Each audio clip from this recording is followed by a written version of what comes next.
हाँ जी, तो last time हमने पढ़ा था कि जो ओवेरी है, इस ओवेरी से जब ओव्यूलेशन होती है, तो जो ओव्यूलेशन के टाइम पे ओवम रिलीज होता है, वो अपने आप में एक सेकेंडरी oocyte होता है, राइट?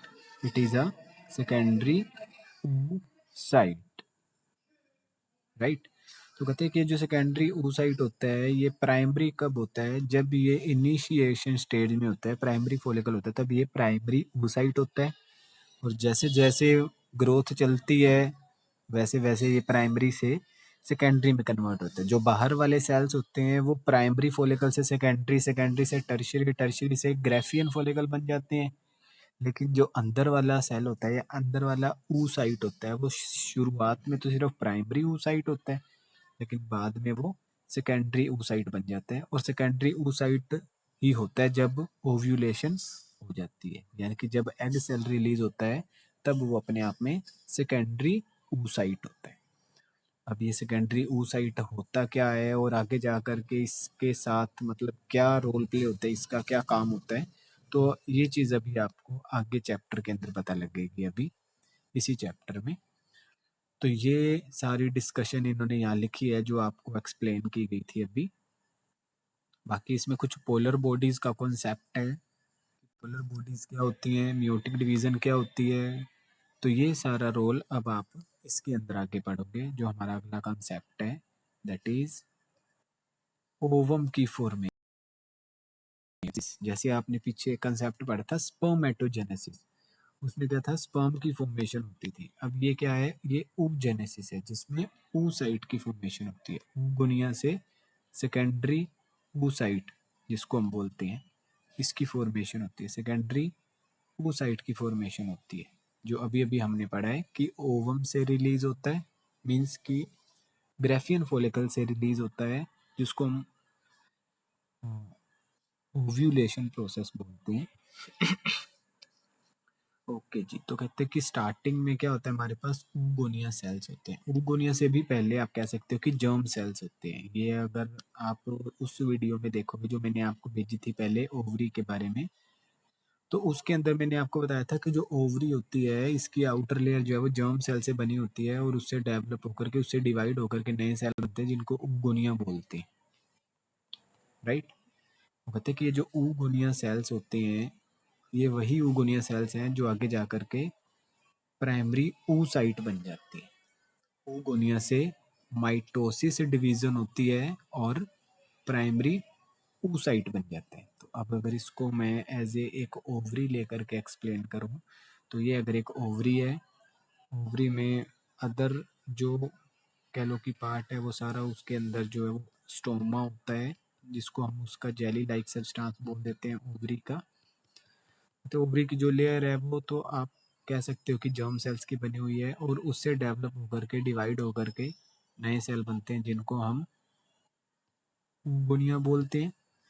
तो oogonia जो होते हैं उनके अंदर माइटोसिस होती है और प्राइमरी oocyte बन जाती है। सपोज करो एक oogonia से माइटोसिस हुआ और प्राइमरी oocyte बन गया। जब भी माइटोसिस डिवीजन होती है तो एक सेल से दो सेल बनते हैं। तो इस स्टेज में हमारे पास ये सारे प्राइमरी oogonia है। जैसे कह लो कि oogonia है, oogonia से एक सेल, सिंगल सेल माइटोसिस करता है तो दो नए सेल बन जाते हैं, जिनको हम प्राइमरी oocyte बोलते हैं। अब कहते हैं कि ये जो प्राइमरी oocyte बने हैं हमारे पास, ये प्राइमरी oocyte क्या करते हैं, ये आगे मियोसिस डिवीजन करते हैं। मियोसिस डिवीजन में क्या होता है, कोई भी जो सेल है वो एक से चार सेल बन जाता होता है, वो भी दो स्टेजेस में। अगर आपने पहले नहीं पढ़ा हुआ है माइटोसिस क्या होता है और मियोसिस क्या होता है, तो मैं उसका एक शॉर्ट बता देता हूँ आपको। माइटोसिस क्या होता है, वो कहते हैं कि अगर एक सेल है हमारे पास, पेरेंट सेल है, इससे डिवाइड होकर के नए सेल बनते हैं, तो इस डिवीजन को हम माइटोसिस बोलते हैं। माइटोसिस क्यों बोला जाता है, वो कहते हैं कि अगर इसमें पेरेंट सेल के अंदर 26 क्रोमोसोम है, लेट कर लिया मैंने अपनी साइड से, अगर इसमें पेरेंट सेल में 26 क्रोमोसोम है, तो कहते हैं जो डॉटर सेल है उनके अंदर भी 26 क्रोमोसोम होंगे, तो इस तरह के डिवीजन को बोला जाता है mitosis division. On the other hand, अगर सपोज करो कि मेरे पास कोई सेल है, राइट, चलो इससे ले लेते हैं कि मेरे पास कोई एक सेल है, ठीक है, इससे डिवीजन हुई तो पहले तो 2 सेल बन गए, फिर उन 2 सेल में फिर से डिवीजन हुई और 2 से 4 सेल बन गए। इस तरह के डिवीजन को बोलते हैं मियोसिस डिवीजन। मियोसिस डिवीजन के अंदर होता क्या है, तो ध्यान से सुनो। होता है कि फर्स्ट बार एक टाइम पे जब डिवीजन होती है उसको बोलते हैं मियोसिस 1 डिवीजन। दूसरी बार जब डिवीजन होती है तो उसको बोलते हैं मियोसिस 2 डिवीजन, मियोसिस 2।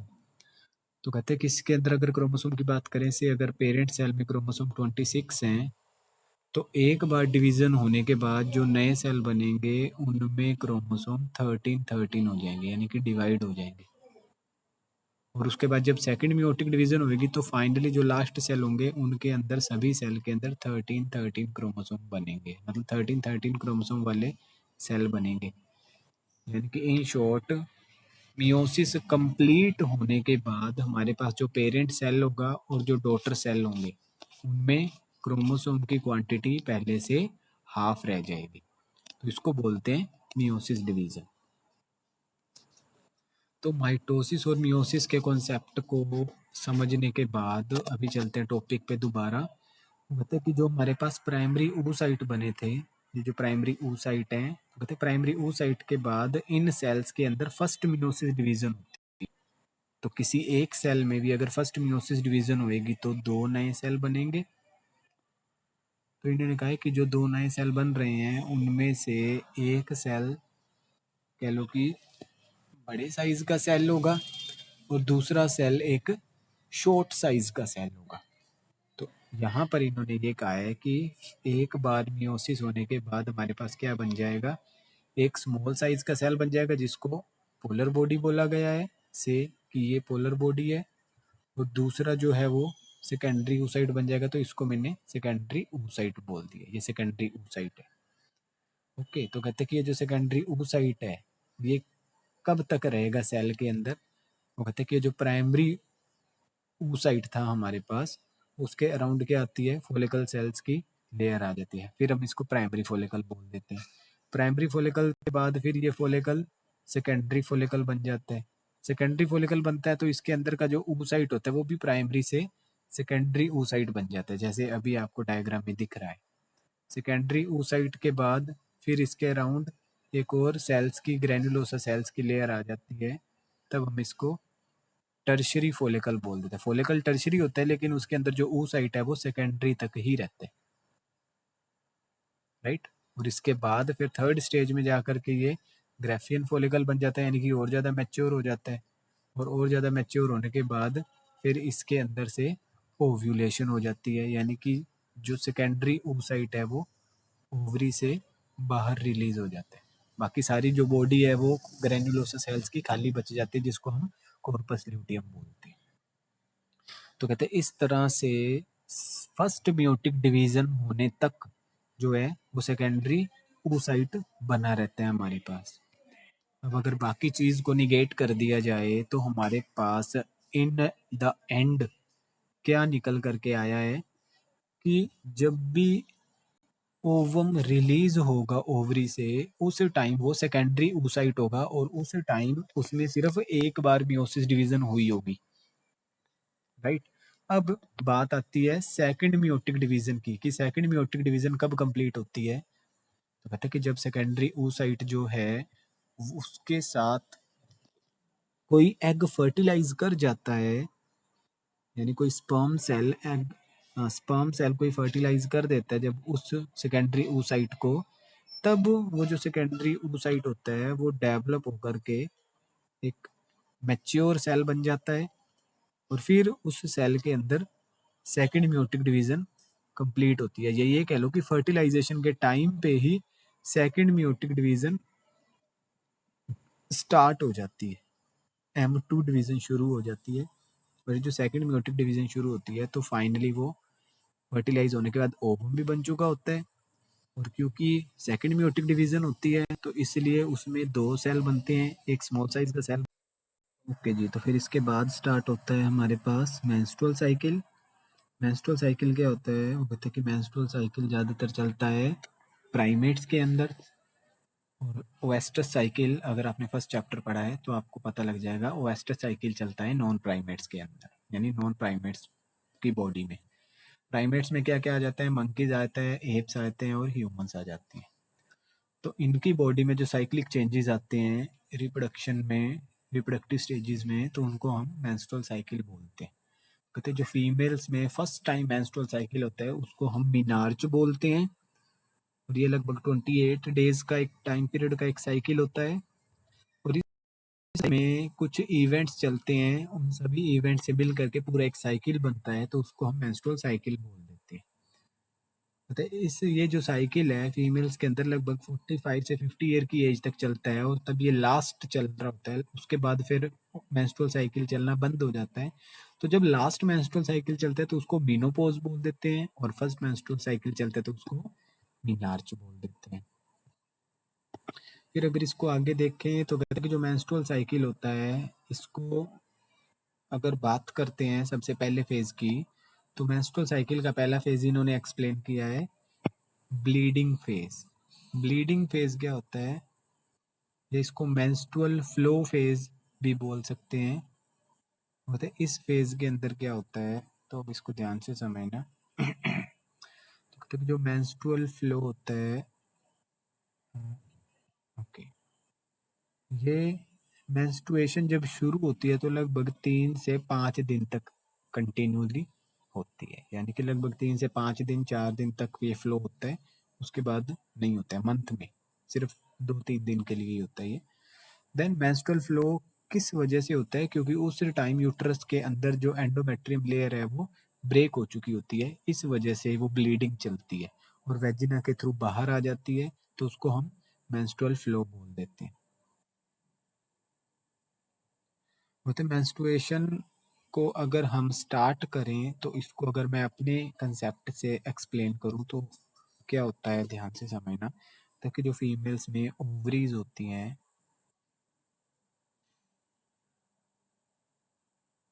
से कि ये फीमेल रिप्रोडक्टिव स्ट्रक्चर है, क्योंकि फीमेल्स के अंदर 1 पेयर ओवरीज होती हैं, और 1 पेयर ओवरीज में अल्टरनेट डेज में, यानी कि एक मंथ में सपोज इस ओवरी से, अगले मंथ इस ओवरी से, फिर उससे अगले मंथ इस ओवरी से, फिर उससे अगले मंथ इस ओवरी से क्या होता है, ओव्यूलेशन होती रहती है। ओव्यूलेशन यानी कि मंथ में एक बार एग सेल रिलीज होता है, यानी सेकेंडरी oocyte रिलीज होता है, या फिर आप इसको ये भी कह सकते हो कि ओवम रिलीज होता है।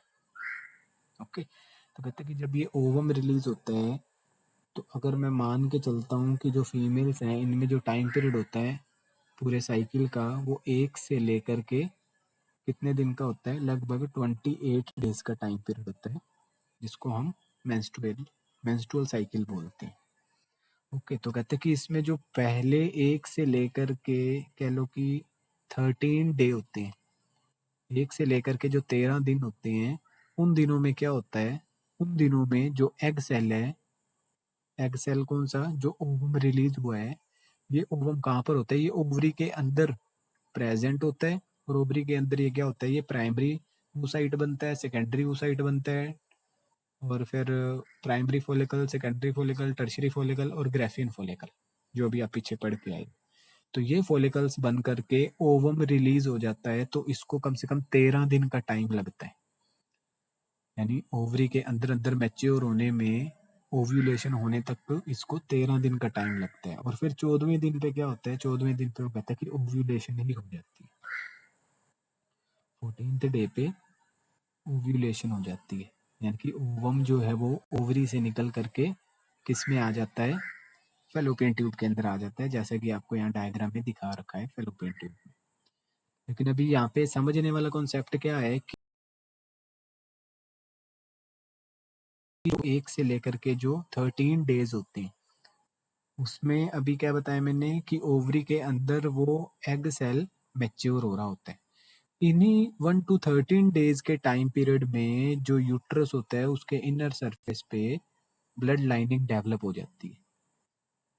ब्लड लाइनिंग यानी कि ब्लड की थोड़ा सरफेस जो है वो यूट्रस के अंदर के सरफेस का वो ब्लड से थोड़ा सा वो हो जाता है, लाइन हो जाता है कि उसके सरफेस पे ब्लड लाइनिंग डेवलप हो जाती है। तो ब्लड लाइनिंग डेवलप क्यों होती है वो भी बाद में पता लगेगा आपको, लेकिन अभी सिर्फ ये समझो कि 1 से 13 दिन में जब एग सेल ओवरी के अंदर डेवलप हुआ, उसी 13 दिन के टाइम में यूट्रस के अंदर सरफेस पे, अंदर के कह लो कि सरफेस पे एंडोमेट्रियम लेयर डेवलप हो जाती है, मतलब ब्लड लाइनिंग डेवलप हो जाती है। जो सबसे इनर लेयर है उसको बोलते तो एंडोमेट्रियम है, बट ये जो लेयर डेवलप होती है इसको ब्लड लाइनिंग बोलते हैं। ओके, फिर इसके बाद क्या होता है, वो कहते हैं 14th डे पे ओव्यूलेशन हो गया, यानी कि ओवम रिलीज हो गया। कहाँ पे? फेलोपियन ट्यूब में। तो ये जो ओवम रिलीज हुआ है फेलोपियन ट्यूब में, तो कहते हैं ये जो ओवम है ये ट्रेवल करता है और फेलोपियन ट्यूब से यूट्रस तक आ जाता है ट्रेवल करके, राइट।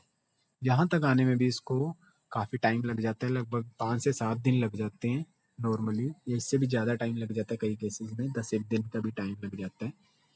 तो कहते हैं कि ये जो एग सेल है जब ये यूट्रस तक आता है तो ये यहाँ पर 1 से 2 डे तक एग्जिस्ट करता है, मतलब कि इस एग सेल के लिविंग रहने का जो टाइम पीरियड होता है वो 1 डे होता है, 1 दिन तक एग्जिस्ट कर सकता है ये यूट्रस में आने के बाद। उसके बाद 1 दिन कंप्लीट होने के बाद ये जो सेल होता है, ये जो एग सेल होता है ये डीजनरेट हो जाता है, डीजनरेट यानी कि डेड हो जाता है, और डेड होने के बाद ये ब्रेक होकर के कह लो कि इस एग सेल के ब्रेक होने के बाद जो अंदर की जो लाइनिंग बनी हुई होती है यूट्रस के अंदर सरफेस पे, ये ब्लड लाइनिंग भी ब्रेक हो जाती है, उतर जाती है, मतलब उतरने के बाद ये सारा का सारा जो है वो ब्लड लाइनिंग और जो डेड ओवम है वो सारा फ्लूइड की फॉर्म में बाहर रिलीज हो जाता है। तब इसको हम मेंस्ट्रुअल फ्लूइड बोल देते हैं और सारे साइकिल को मेंस्ट्रुअल साइकिल बोल देते हैं। तो कहते हैं कि जो मेंस्ट्रुअल साइकिल होता है ये मोस्टली लास्ट के तीन एक दिन तक चलता है, मतलब 26, 27, 28 अगर है तो ये ज़्यादातर लास्ट के 3 डेज में चलता है, मतलब 15 से लेकर के 26 तारीख तक, 26 डे तक जो एग सेल है वो फेलोपियन ट्यूब से यूट्रस तक आ जाता है। तो ये नॉर्मली जो है वो साइकिल होता है, मेंस्ट्रुअल साइकिल। लेकिन अब इसके अंदर ना कुछ हार्मोन्स का भी रोल आता है। तो हार्मोन्स का रोल क्या कहता है उसको अब एक बार दोबारा से समझना, क्या कहता है हार्मोन्स का रोल। तो हार्मोन्स का रोल ये कहता है कि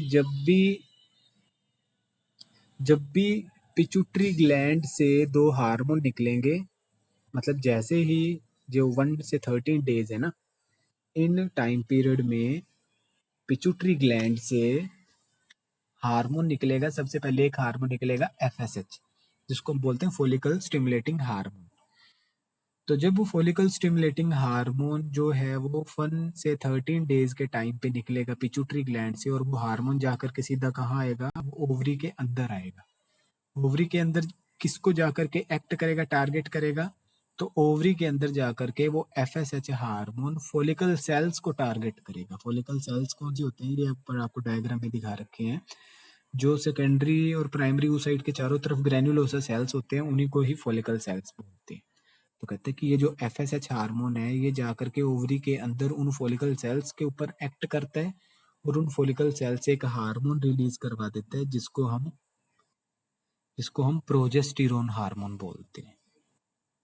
ओके, प्रोजेस्टेरोन हार्मोन क्या करता है, ये प्रोजेस्टेरोन हार्मोन यूट्रस के इनर सरफेस पे ब्लड लाइनिंग को डेवलप करने में हेल्प करता है। ओके, फिर उसके बाद क्या होता है, 13 डेज तक यही हार्मोन निकलता है पिट्यूटरी ग्लैंड से FSH, और ओवरी से निकलता है प्रोजेस्टेरोन। फिर वो कहते हैं 14th डे पे या 13 डे एंड होने पे और 14th डे शुरू होने पे क्या होता है, जो पिट्यूटरी ग्लैंड होती है वहां से LH हार्मोन निकलना शुरू हो जाता है। LH यानी कि ल्यूटिनाइजिंग हार्मोन निकलना शुरू हो जाता है। तो ये जो ल्यूटिनाइजिंग हार्मोन है ये 14th डे पे यानी ओव्यूलेशन के टाइम पे निकलता है और ओवरी के अंदर जाकर के किस पे एक्ट करता है, कॉर्पस ल्यूटियम पे एक्ट करता है, या ये भी कह सकते हो कि ग्रेफियन फॉलिकल पे एक्ट करता है। ग्रेफियन फॉलिकल पे एक्ट करके उससे ओव्यूलेशन करवा देता है। ओव्यूलेशन होने के बाद कॉर्पस ल्यूटियम पे भी यही LH हार्मोन एक्ट करता है और कॉर्पस ल्यूटियम से दूसरा हार्मोन निकलवा देता है जिसको एस्ट्रोजन बोलते हैं। और ये एस्ट्रोजन हार्मोन क्या